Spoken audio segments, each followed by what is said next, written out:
লাবণী আমরা তো ওই সাথে কত কষ্ট করছি, ওই বাচ্চাকে বাড়ি আমরা টুটিভি দেখাইছি, আমরা ঘরে ঘরে ওয়ার্ক করছি, আমাদের তিনি মনে করো টাকা দিতে পারে নাই, আমরা মানুষের কাছে টাকাই না ইলেকশন করছি, তাকে বানাইলাম, সে আমাদের কি দিচ্ছে। এই হিসাবটা যদি আপনি করতে পারে সব শেষ। এই জালকারির সব নেতাকর্মীরা যদি বলে বাচ্চু এমপি সে যদি বলে উনি এমপি যদি বলে নানার বোনান, অর্থাৎ নেতাকর্মীদের ঐক্যবদ্ধ। আপনারা যদি ঐক্যবদ্ধ হইতে না পারেন এরকম ভোগান্তি আরো আছে। আমার কোনো সমস্যা নেই, আমি মনে করেন শাহজাহানগর ডিস্টার্ব করছে, আমার বরিশাল আছে, বরিশাল ডিস্টার্ব করছে, আমার ঢাকা আছে। আর আমি তো ব্যক্তিগতভাবে আপনারা খুশি হবেন দুইটা বিষয়। মানুষ বলে যে নান্নু টাকা দেয়, আরে বাবা আমি তো টাকার খনির মধ্যে রাজনীতি করছি। আমি বিএনপি ছিলাম, আমার সমস্যা বিচারা ছিল ওই আলিয়জগর ফকির, সেও 20 কেটা টাকা নিচ্ছে, ওই 20 কেটা জমির দাম 10 কোটি। আমাকে প্রিন্সিপাল বলছে 1 বিঘা দেবে, আমি তো একটু ডাইনামিক একটু প্রভাবশালী বিপি ছিলাম, আমি বলছিলাম 1 চড়া সম্পদ বিএনপিতে নিব। আমাদের ওখানে গুলু ভাই বিএনপির বিপি ছিল, সে 1 বিঘা প্লট দিচ্ছে, হানিফ স্যারের 2 বিঘা নিচ্ছে, আলিয়জগর ফকির সে প্রায় 20 কেটা নিচ্ছে, আমার তো নেই না। এখন আপনি যদি শুনতেন ওনার মেয়ে শুনতো যে নান্নুয়ানকে বিএম কলেজের সম্পদ চুরি করছে, উনি লজ্জা পাইতো না? ওনার মেয়ে লজ্জা পাইতো না? আমি সততা লালন করি, এটা তোমার নিজের একটা ওই, এটা হলে আমি মনে করি যে আমি জিয়াউর রহমানের আদর্শ লালন। আমরা পারতাম না, কি পারতাম না। আমি বিএমকাল বিপি ছিলাম, আমার নামের উপর ওই সময় আমাদের চালকারি ছেলে পেলে ইন্টারভিউ দিলে ডিসিএস জিজ্ঞাসা করতো, এত অনেক নেতা আছে না, চাকরি দিয়ে আমারে পরে মোবাইল ধরছিল না, খবর দিয়ে বলতো নান্নু তোমার লোকের একটা চাকরি দিচ্ছে। আমি এই জেলায় ক্ষমতার সময় অনেক ছেলেমেয়ের চাকরি যারা ওসি আছে, আপনি খবর নিয়ে রাখবেন, নাম বলবো না তো ওদের ক্ষতি হবে। অনেক ছেলেমেয়ে, আমার তো আমার স্ত্রী গরুর গোস্ত দিয়ে রান্না করিয়া সিএনজিতে আমি ওদের জায়গা মতো দিয়ে আসছি, আমরা তো একটা টাকাও নেই নাই। আমি তো 10 লক্ষ 1 কোটি জনের করতাম না, 1 কোটি নিলে আমার জমি কিনে রাখলে এই 20 বছরের জমির দাম 50 কোটি হতো না। আমাকে বিনিময় কারো কোনো বিনিময় যে আমি ভর্তি কর, আমার ছাত্ররা সাথে তো কত কেলেঙ্কারি করে। আপনি বিএম কাজে আমার কাছে হাজার হাজার ছেলে মেয়ে ভর্তি হয়েছে, আমরা ছাত্র ভর্তি করছি, সকালে নাস্তা করছে কিনা খবর নিছি, না করলে স্টার কাউন্সিলে গিয়ে একটা রুটি ভাঙ্গা ডিম আইনা কাইটা ভাঙ্গা নিজের হাতে খাওয়াইতেছি। বাস ভাড়া আছে কিনা ওই ছাত্রদের বাসেরটা নিজে গেছি, সেই বাসের খবর নিছি, হাফ টিকিট কেটছি, 3 জন একটা ফ্রি করছি, দরকার হলে মারামারি করিয়া ওই ছাত্রকে ফ্রি বাড়ি পাঠাই দিচ্ছি। ফর্ম ফিল আপ করতে পারে না, ওই টাকা জোগাড় করে দিয়েছি অথবা বাকিতে ফর্ম ফিল আপ করে দিচ্ছি। এটা দলের জন্য করছে, কারণ আমরা যদি ভালো ব্যবহার করি ও বাড়ি গিয়ে দলের কথা বলবো। দক্ষিণ অঞ্চলে 90-এর আগে এভাবে দল ছিল না, 91 নির্বাচনে আমরা 8টা আসন পাইছি, 2096 নির্বাচনে আমরা 11টা পাইছি, 2001-এ আমরা 16, 17, 21টা আসন পাইছি। বিএম কলেজ থেকে আমরা কর্মোদ্বোধন করি, আমরা এই চালকারী ছেলেমেয়েরা এই এখন আরামে যায়। আপনি মনে করেন যে কোনো এমপি মন্ত্রীর পক্ষে সম্ভব? আমি বিএমকার বিভিন্ন অবস্থায় পরিবহনের ব্যবস্থা করছি। ওই পরিবারের জন্য 3টা রিকমেন্ড ছিল, 4টা। রাষ্ট্রপতির, তৎকালীন শিক্ষামন্ত্রী ইউনূস স্যারের, আমাদের শহীদুল হক জামাল বাণীরপাড়ার, আর আমার একটা গাড়ি 2টা। রুটের প্রভাবশালী 4 জন লোক, এবং দুর্বল ছোট মানুষ হলে আমি, বাট আমারটা সবের আগে চালকারি দিচ্ছে, তারপর অন্য রুট ভাগ হয়েছে। এই যে সুযোগ নিয়ে করে দিচ্ছি, এই সময় কি কি ফাইট করতেছে জানে, এটা মানুষ জানে না। সে মহিলা কলেজে আমাকে ডেকে আনলো, বললো আজকের ব্যবহার তো আপনার জানে, হ্যাঁ নান্নু তুমি কেন ওই ক্ষতি করবা, জালকাঠি গাড়ি দেবা, আমার জালকাঠি কলেজ বন্ধ দিই। আমি যে আসবে এটা কেমন কথা, জালকাঠি কলেজ 200 ছাত্র, কোনো অনার্স নাই, আমার জালকাঠির ছেলেমেয়ের ওখানে পড়বে, অনার্সে পড়বে, বড় কলেজে লেখাপড়া করবে, চাকরি পাবে, আপনার সমস্যা কি? না তুমি গাড়ি দিতে পারবে না। শালম সন্তানে ডাকলো মালিক সমিতির সভাপতি, যে আপনি জালকাঠি গাড়ি ঢুকলে দাঁড়াও, বিএম কলেজের গাড়ি ঢুকলে গাড়ি বন্ধ করে দেবে। বরিশাল জালকাঠি 2 মালিক সমিতির সাথে আমি 1 সপ্তাহ মারামারি করছি। আমার বিএম কলেজের গাড়ি বরিশাল আটকেছে, আমি বলছি না, আমি বিএম কলেজের বিসিল দিয়া আপনার চিনবেন ভিলেজ পার্কের ওখানে একটা পার্ক আছে না, শিশু পার্ক, ওইখানে ছিল মিনি বাস স্ট্যান্ড, ওইখানে আমি লোক নিয়ে মিছিল নিয়ে যাই ওদের উপর হামলা করছি। কি কারণে? এই জালকাঠি পরিবহন ওইটা বজায় রাখার জন্য। বলেন তো কারা পক্ষে সম্ভব কিনা? যে এমপি হোক মন্ত্রী হোক কেউ করবে না, সুযোগই নাই। আমি যেটা করলাম এই সুযোগটা কি হয়েছে, আমাদের জালকাঠি ছেলেমেয়েরা প্রতিদিন আমাদের কয়েক হাজার ছেলে মেয়ে আসা যাওয়া করে। যদি একজনের 300 টাকাও গাড়ি ভাড়া লাগে সেফ হয়, তার মাসে কত টাকা সেফ হয়, বছরে কত টাকা সেফ হয়। আবার বাসের চার নামবে, ওই যে তারাই থাকবে, অন্য ছেলেদের লাথি খাবে, ধাক্কা খাবে, এরপরে তাকে লতুল্লা বাইদা আবার বিপ্লাস হেঁটে যাবে। আমাদের সব ছেলেমেয়েরা তো সবসময় টাকা থাকে না। আমরা মধ্যবিত্ত পরিবারে কৃষকের ছেলে মেয়ে, আমাদের পকেটে প্রতিদিন তো বাবা মা 500 টাকা দিতে পারবে না। টাকাটা থাকলে আমি কলেজ যাবো না, বাট আমি তো এখন টাকা না থাকলে আমি কলেজে যেতে পারি। এই ব্যবস্থাটা আল্লাহর মতে আমি এইটা সৃষ্টি করে দিচ্ছি। আমি তো ইচ্ছে করলে মানে এইটা বলবে কি যে আপনাদের পড়া, আমি ইচ্ছে করলে সবার ঘরে ঘরে আমি যাইতে পারবো না। আমি আমার সীমাবদ্ধতা বলি, এইটা অনেকের নাই, বিশ্বাস করেন।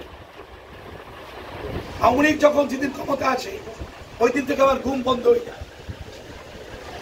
আমি একমাত্র লোক রশিদ ফারুকের পরে যে হাসিনা আমার নামে 3 জায়গা যত বই লাগছে, যদি বই পড়ার অভ্যাস থাকে খবর নেবেন, বিএনপির দুঃশাসন, ওইখানে আমার নাম লেখা আছে যে আমি তাকে হত্যার হুমকি দিচ্ছি।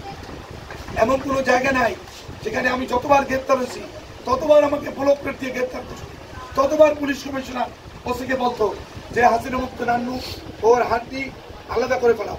আল্লাহর রহমতে আপনাদের দোয়ায় আমি জীবনে, আমি রাজনীতি করার কারণে অনেক সময় করার কথা বলি, আমি জীবনে একটা চোরের গায়ে হাত দিই, আমি জীবনে কোনো মানুষকে কষ্ট দেই নাই।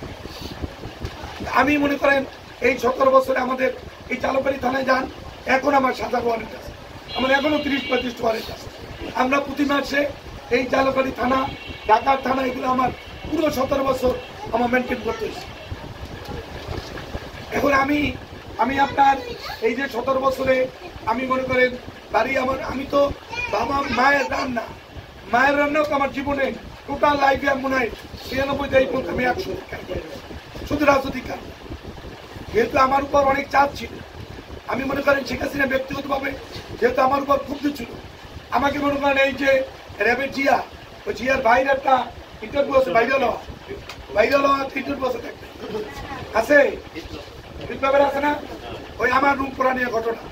আমার রুম পড়ছে পরে আমাদের ছেলেপেলে ওর বাইরে না চিন্তা ওই সেন্টুরে হামলা করছিল, সেন্টুরে তোরা পরে ক্রুজ দিয়ে দিচ্ছে, এই সেন্টুরে ক্রুজ দিয়ে চলে জিয়াল হোসেন। তোমার আমি যখন গ্রেপ্তার হয়েছি ওর পল্টন থানায় র্যাব পাঠাইছে নেওয়ার জন্য। আমার বরিশাল একটা সেকেন্ড অফিসার ছিল বানির করার রফিক, ও আমাকে আমার এটি নাম নাই, আমি অ্যারেস্ট হই নাই, এমনিতে দিতে করে আমাকে রক্ষা করে, আল্লাহ রক্ষা করছে, বুঝছি না ওরা। আমরা তো মনে করেন এইভাবে ঝুঁকি নিয়ে 1 সেকেন্ডের জন্য দলের বাইরে যাই নাই। এখন আমার জন্য আপনারা যদি চান, আমি বলি যে আপনারা যদি মনে করেন নান্নু এমপি হলে আমাদের উপকার হবে, দলের উপর চিন্তা করবেন, ব্যক্তির উপর চিন্তা করবেন। দলের যদি উপকার হয়, মনে করেন উন্নয়নের উপকার হয়, এবং আমার পক্ষে তো সম্ভব রাজনৈতিক কর্মীদের জন্য কিছু করা। কারণ বাংলাদেশে মনে করেন বিএনপি যে কোনো স্তরে আমার যে সুযোগ আছে, এইটা জালকাঠি বরিশাল বিভাগেই 3-4 জন বাদে কারণ এই সুযোগ আছে। আমি মুসাদুকের এই সুযোগ আছে, আমার এই সুযোগ আছে, হাসান মামুনের এই সুযোগ আছে, লেলিনের, এইটা আমার 4-5 জন আছে, যে আমাদের পুরো বাংলাদেশে আমাদের ছোট ভাই বেড়াদার, বড় ভাই, ছোট ভাই, আমাদের লোকজন আছে। তা আমি আপনাদের সন্তান, কারো ভাই, কারো বন্ধু, আমার তো মনে করেন আমি যদি দাঁড়ে ধরে আমার লজ্জা লাগে যে ভাই আমি প্রার্থী, আমার জন্য দরকার, আমি গবেষণ করতাম, এই কথা আমি কেন বলবো? আপনারা যদি না বলেন যে নান্নু আমাদের প্রার্থী, নান্নুর আমাকে দরকার, আমার দরকার নেই।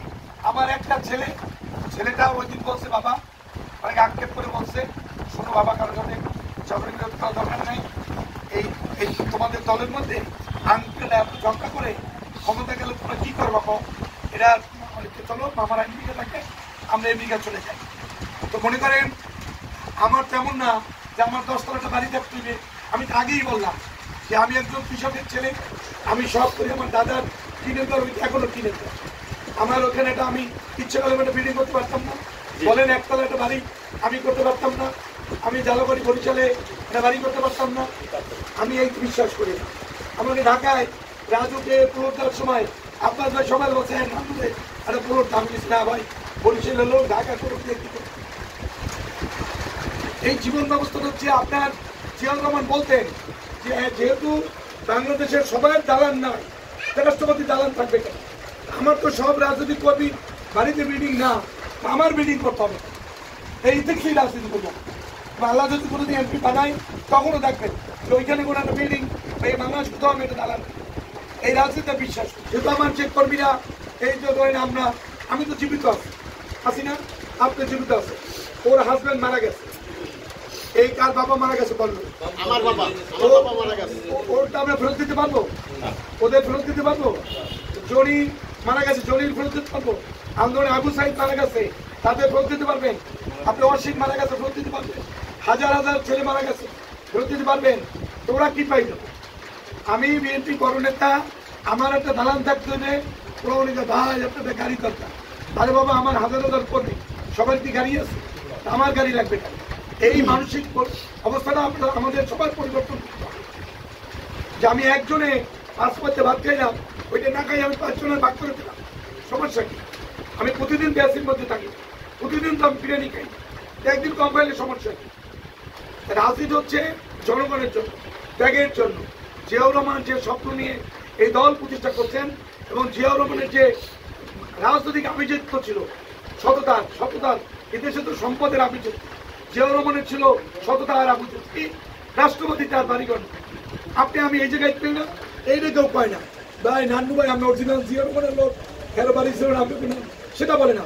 কয় ভাই আমার অনেক প্রিয় কর্মীরা, ভাই আপনার টাকা নাই, ভাই আপনার একটা বিল্ডিং নাই, ভাই আপনার একটা গাড়ি নেই, অদ্ভুত এই চিন্তাটা মানুষকে, অর্থাৎ পুরো রাষ্ট্রকে করাপ্টেড করার জন্য একটা বড় উত্তম পদ্ধতি যে আপনার একটা বাড়ি থাকতে হবে, রাজনীতি করেন আপনার গাড়ি থাকতে হবে, রাজনীতি করেন আপনার একাধিক মহিলা থাকলে একাধিক স্বামী থাকতে হবে, পুরুষ হলে একাধিক বউ থাকতে হবে। এটা হলো একটা ব্যাপক রাজনীতি চর্চা। এই জায়গা থেকে আমাদেরকে বেরোতে হবে। রাজনীতি হচ্ছে জনগণের জন্য, রাজনীতি হচ্ছে মানুষের জন্য, রাজনীতি হচ্ছে দেশের জন্য, রাজনীতি হচ্ছে আপনার দলের জন্য। জিয়াউর রহমান একজন প্রেসিডেন্ট ছিলেন, একজন সেনাপ্রধান ছিলেন, মানে স্বাধীনতার ঘোষক। আর এবার মুক্তিযোদ্ধারা তো ঢাকায় প্লট পেয়েছে, সাধারণ প্লট পেয়েছে না, জিয়াউর রহমান পাইল না। সচিবালয়ের কর্মচারীরা পেয়েছে, আমার এই খুঁজে খুঁজে দেন, আমার এলাকায় সচিবালয়ে চাকরি করে তাদেরও ঢাকা শহরের বাড়ি আছে, এটা পুরোনো জমি আছে। জিয়াউর রহমানের সামনে যখন বাড়ি ধরা ডিওএসএস এর তালিকা গেছে যে স্যার তার নাম রাষ্ট্রপতি 1 নম্বর রাখছে খালি, বলছে খালি কেন? বলছে স্যার আপনি নিলে আমরা সবাই নেব। বলছে দাঁড়াও, বাংলাদেশের সরকার কি বাড়ি আছে? ঢাকায় বলছে নাই, তা রাষ্ট্রপতি থাকতে হবে কেন? আমার দরকার নেই তো ভাগ করো। এই হচ্ছে আমাদের নেতা। অর্থাৎ আপনি বলবেন শহীদ জিয়ার আদর্শ ভুলি নাই, কিন্তু আদর্শের দায়িত্ব পারবেন না, এটা হবে না। আদর্শটাও চর্চা করতে হবে। আর আপনি মনে করবেন যে আপনার পকেটে আছে 1 কোটি টাকা আর ওই রিক্সাওয়ালার পকেটে 10 টাকা, আপনারও মৃত্যু হইতে পারে, হবে, আর কোটিপতির মৃত্যু হবে, রিক্সাওয়ালার মৃত্যু হবে। জায়গা টাকার সংকীর্ণ সার্বিকা, কোনো রকম বেশি পাবেন না। কাপড় একই, একটু সাদা বেশি, আর দপদপে সাদা, আর কম সাদা, কিন্তু কাপড় সমান। আপনি ইচ্ছা করলে পৃথিবীর রেশমি কাপড়টা আপনাকে দাপন করবে না পৃথিবীর কেউ, দরকার নাকি? আপনি যেহেতু এখনই মরতে পারে, এখনই আমি মরতে পারি, তবে আগামীকালের আশায় আমি কেন লুটপাট করব? আমি কেন মানুষের ক্ষতি করব? কেন মানুষের খারাপ করব? কেন মানুষের হক নষ্ট করব? বলে যেহেতু আপনি যদি আমি বলি, এইখানে আমি অনেকবার আসছি রাজনৈতিক কর্মী, আর আমাদের যেহেতু দল, কেন আপনি আমার কথা বলবেন, আমি আপনার কথা বলবো, মূল উদ্দেশ্য তো দল। দল কেমনে ভালো থাকবে? আপনার ভাই যদি অসুস্থ হয় বা ভাইকে ডাক্তার দেখায়, কি দেখায়? তাদের নিয়ে ভেরিয়েশন আছে, যারা 18 নির্বোধ নমিশন পাইয়া আবার রিভিশন করে নাই, মনে করছে যে বিপদ, অর্থাৎ বিপদের সময় বন্ধু তুমি আমার পাশে থাকবে না, শুভ দিনে তুমি আসবা, বিরিয়ানি খাবা, এই দিন শেষ। এটা হবে না, কারণ এইবার মালিকের গায়ে ঢিল পড়ছে। আমি অনেকের বলি যে শোনো, মালির মাল্লা কোনো বিচার না হইতে পারে, মালিক কবে যে নান্নু মারছে মাফ করতে হবে, কিন্তু তার মালিকের গায়ে ঢিল মারবা তখন আর মাপ হয় না। কারণ গত 17 বছরে এই মালিক আমাদের প্রিয় নেত্রী দেশ নেত্রী বেগম খালেদা জিয়ারে এক কাপড়ে ফেসে চাষিরা বের করে দিচ্ছে। এই মালিকের ভারপ্রাপ্ত চেয়ারম্যান তারেক রহমানের ঘনিষ্ঠ ছোট ভাইকে চিকিৎসা করতে দেয় না, নির্যাতন করে হত্যা করছে, তাদের বাড়িঘর নিয়ে গেছে। স্বাভাবিক কারণে তাদের উপর যে জুলুম হয়েছে, তারা তো নিজেরাই সাক্ষী যে কারা কারা দলে ছিল, কারা দলের জন্য কি করছে, এটা ক্লিয়ার, এটা নিয়ে কোনো নাই। তো বিভিন্ন টাইপের লোক আসবে। আপনি জোবার সময় বিভিন্ন টাইপের মাছ ধান খাতে ওঠে, চৌক ওঠে, হাফ ওঠে, চারশাপ ওঠে, বিভিন্ন সব সাপ ওঠে। আবার পানি নামিয়ে গেলে ওই সাপ থাকে না, ধান খাতের ওই কলিটা থাকে এবং ধান গাছগুলো থাকে। আমরা হচ্ছে যে কলি এবং আমরা হচ্ছে যে ধান গাছ, যে যাবে সব চলে যাবে, আমরা আপনারা থাকবো। আপনি মনে করেন আমির হোসেন আমুর মতো একজন ফ্যাসিস্ট জিয়া ছিল, জিয়ার ভয়তেও তো মানুষ ঘর দেওয়া যাবে না। সেই ফ্যাসিস্টের ইউনিয়নে আপনারা যে ঐক্যবদ্ধ, আপনারা একটা নির্বাচন হলে এই ইউনিয়নে ফেয়ার ভোট হলে আপনার ফার্স্ট হয়, এই যে ঐক্য, এই যে জনপ্রিয়তা, এই তো আপনাদের কারণেই হয়েছে।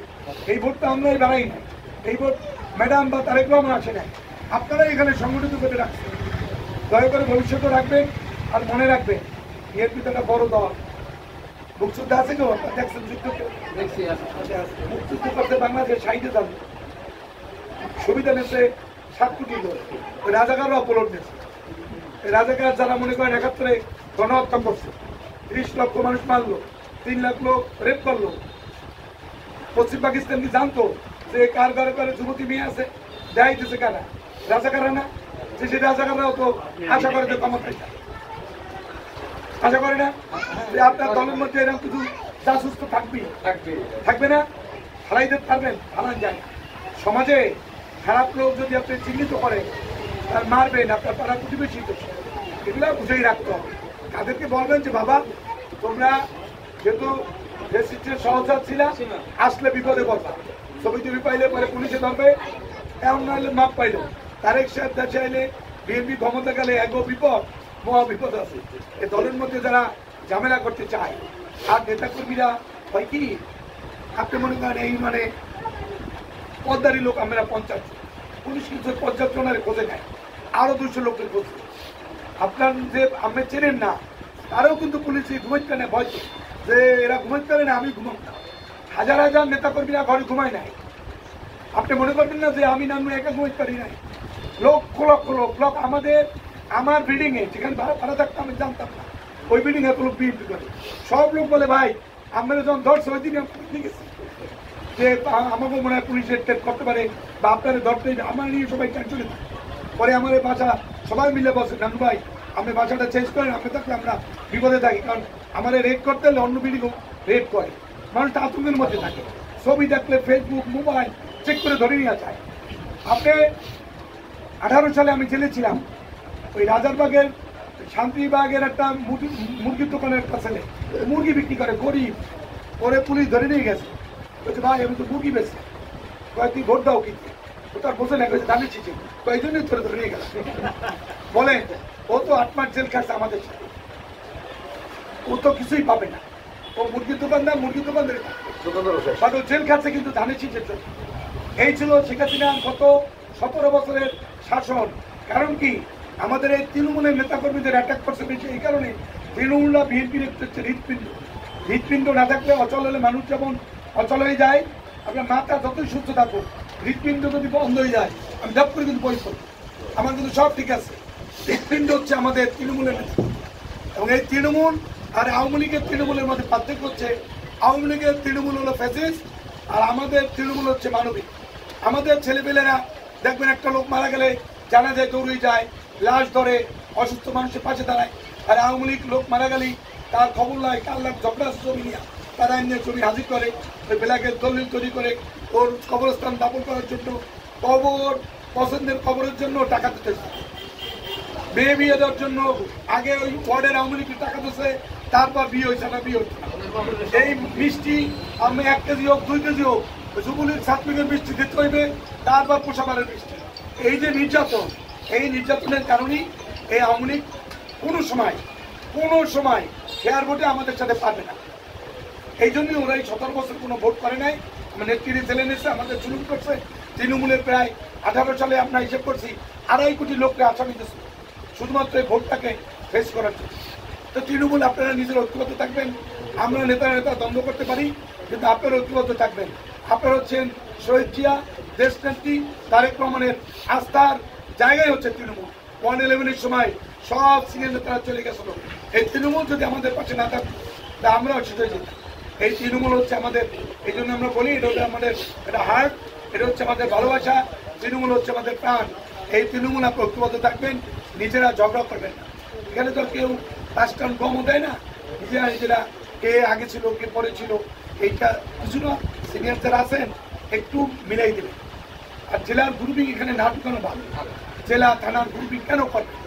আপনারা সর্বোপরি মনে করবেন আপনি মারা গেলে, রানা মারা গেছে, আপনার তার জানা যায় সবাই আমরা আসছি না, আমরা মারা গেলে তো প্রথম আমার সহকর্মীরাই আমার পাশে দাঁড়াবে। তা আমরা কেন ঝগড়া করবো? আমরা আপনারা সবাই ভালো থাকবেন আর আমার জন্য দোয়া করবেন। আমার তো মনে করেন যেহেতু আমাকে তো কম পানি কেন হচ্ছে না, আমি যেহেতু ন্যাশনাল পলিটিক্সের ছোট কর্মী, আমি ছাত্রদলের বিভাগীয় ভাইস প্রেসিডেন্ট ছিলাম, আমি মনে করেন জেলায় জেলায় আমার ট্যুর করছি, আমি এই যে কাউকে সম্মেলনে গেলাম, কালকের একটা আমাদের পটুয়ালি করছি, আবার স্কুল কালকে থাকার কথা।